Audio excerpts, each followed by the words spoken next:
Struktur isi teks laporan hasil observasi.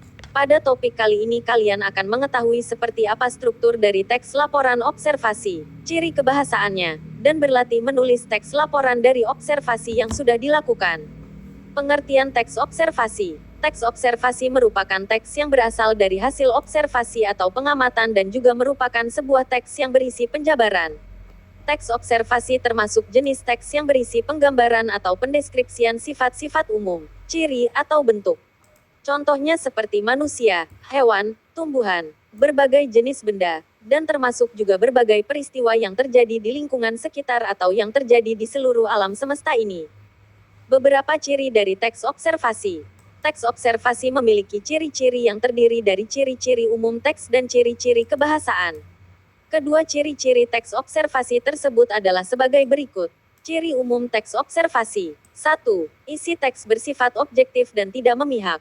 2. Harus ditulis berdasarkan fakta yang terjadi pada saat pengamatan dilakukan.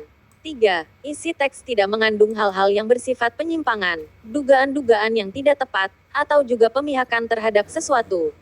4. Teks observasi disajikan dalam bentuk yang menarik, tata bahasa yang baik, susunan teksnya logis, dan isi dari teks berbobot dan berkualitas. 5. Isi teks harus ditulis secara lengkap dan sempurna.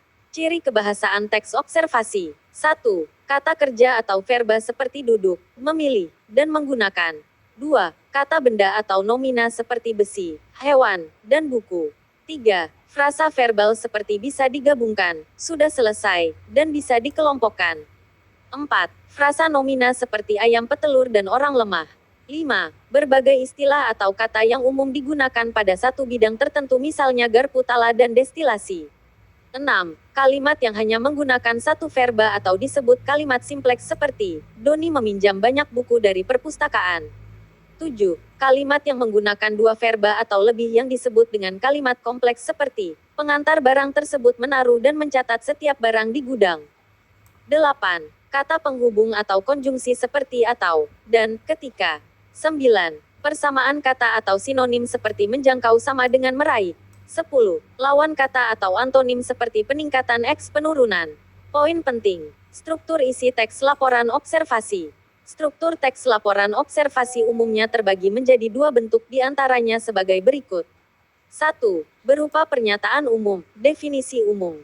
Pernyataan umum ini berisi penerangan objek pengamatan, klasifikasi, serta keterangannya.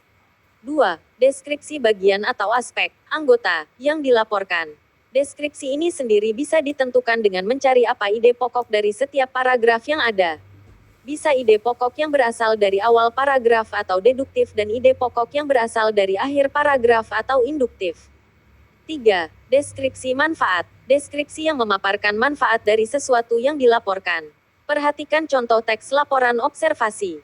Judul, khasiat kunyit. Kunyit merupakan salah satu tanaman obat berkhasiat yang juga banyak digunakan sebagai bumbu dapur.